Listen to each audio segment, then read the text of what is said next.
Hello, I'm Mike. Welcome to vlog 22 of man attempts to build things with very little experience in anything DIY.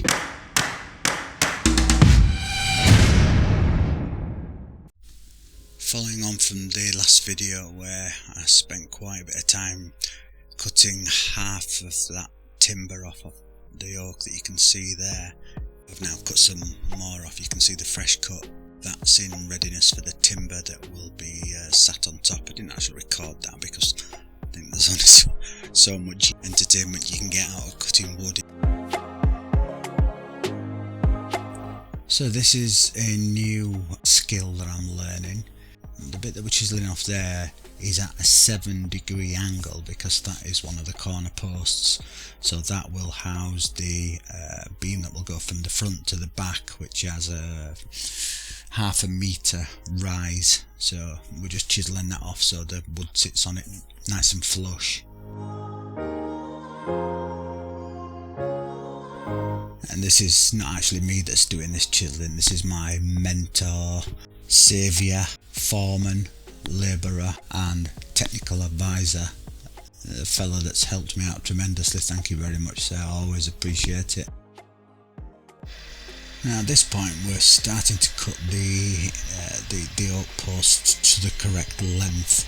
The ones at the front, I think I mentioned before, will be 2 metres high. Now as you know, my tool collection is pretty limited.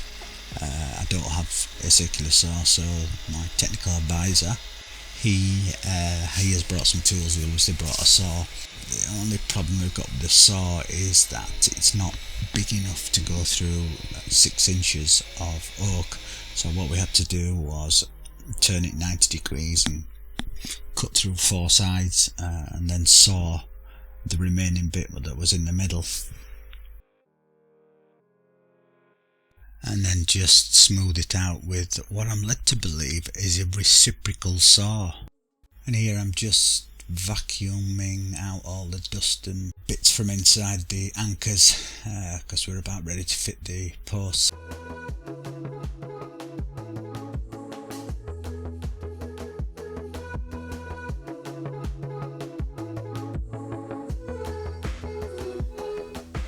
Now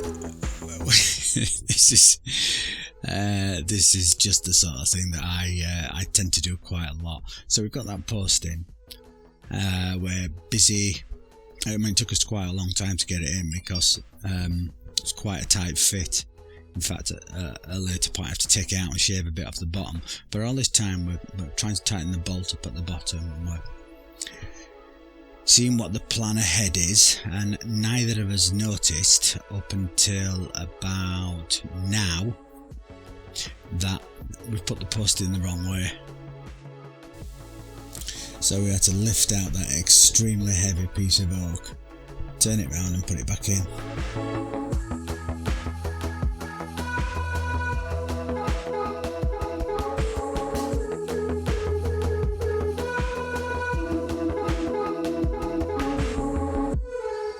Now this one did take some getting in. In fact, we only got it in so far, pondered around with it for a little bit, and then we definitely had to take this one out and shave quite a bit off the bottom. It turns out that the brown concrete anchors at the bottom, they are not, the bit on the top is not actually welded 90 degrees to the base, so it's wanting to throw the whole post out, which is going to prove a little bit difficult later on. And as you can see, I'm really struggling to get that one. It's in so tight. I've actually got quite a few bruises on my arm from lifting these things over the past few days. It's a heavy piece of material, that.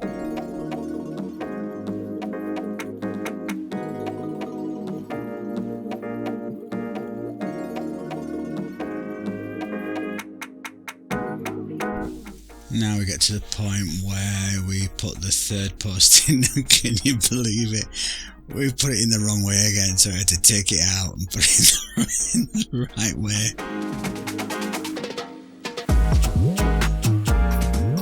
Now we were quite eager to find out. I know this is just a trial run fitting.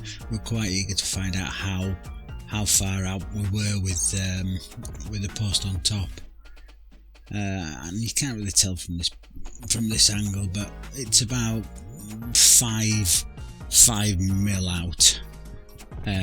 But we'd just run out of time, so we decided we were going to carry on at a later date. Now, as you can see, we've taken that post, the beam off the top of the high posts.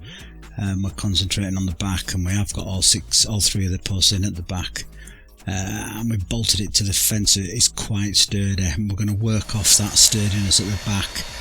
We're going to work our way forwards to the front ones.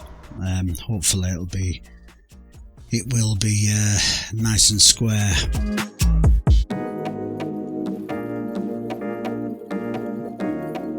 And as always, thank you very much for watching. I do appreciate it. If you could hit that subscribe button and the bell, because apparently that helps the algorithm of YouTube get our videos out there. And I will see you in the next video.